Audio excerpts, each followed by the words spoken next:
Welcome back to the Olympus Report, Demigods, Monsters, and Gods Alike.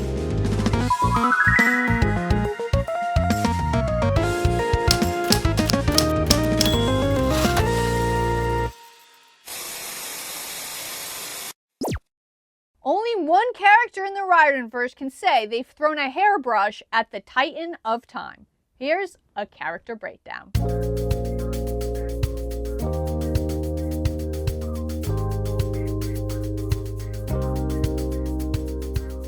Rachel Elizabeth Dare is a 17-year-old mortal born to two mortal parents.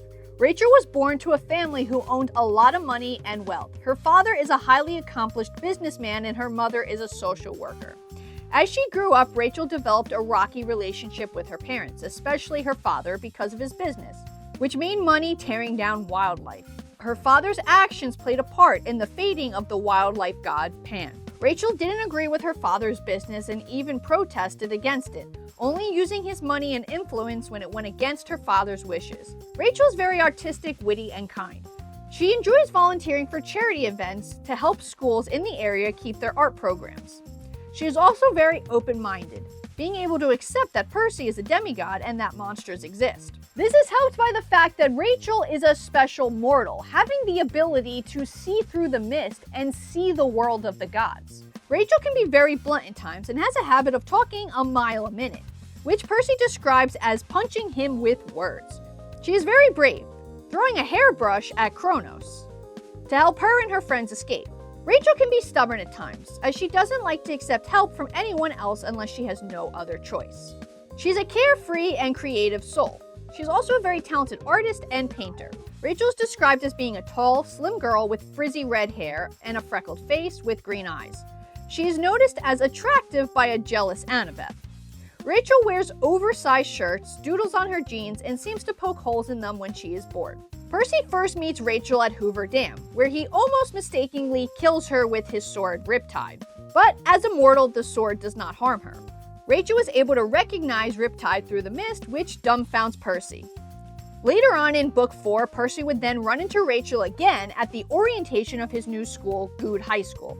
Realizing who she was, he attempted to avoid her so she wouldn't ask too many questions. However, Rachel recognized him from her time in Hoover Dam.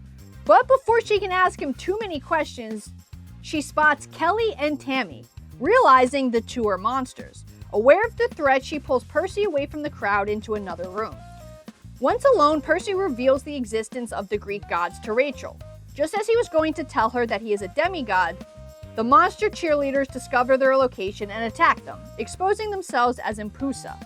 The skirmish leads to an explosion. Rachel is able to save Percy again by leading to an exit, where they come across Annabeth. Rachel urged Percy to run and that she would make up a cover story. But before he goes, she writes her phone number on his hand with a permanent marker, telling him to call her because he owes her an explanation. And much to Annabeth's dismay, Percy does end up memorizing the phone number. Percy would eventually call Rachel and explain his world to her, as he and Annabeth, much to Annabeth's chagrin, need Rachel's help to navigate the labyrinth. With Rachel's help, they are able to navigate the labyrinth and eventually find Daedalus. They later run into Pan, who tells Rachel that her father's actions are not her fault. They would also run into a newly resurrected Kronos, who they are able to escape thanks to Rachel beaming him in the eye with a hairbrush. Afterwards, Percy and Rachel would become friends, and Rachel starts seeing parts of the future. One day, while Rachel was in St. Thomas, she unveils a prophecy in ancient Greek by writing it in the sand. In her prophecy, Rachel realizes that Percy needs help. She manages to persuade her dad to let her ride a helicopter to New York, but only if she agreed to attend Clarion Ladies Academy. Percy sees all of this in a dream during the battle the next day. During the battle the next day, Percy and Annabeth saw a helicopter in the air, realizing it was Rachel. The mortal pilot had fallen asleep due to Morpheus' spell, but Rachel was saved by Annabeth, who managed to maneuver the copter and landed. Rachel expressed her gratitude, but Annabeth turned away, still bitter. Rachel told the two that she sensed Percy was in trouble and told him about a strange glimpse of the future that she saw. Rachel told Percy that he wasn't the hero of the prophecy.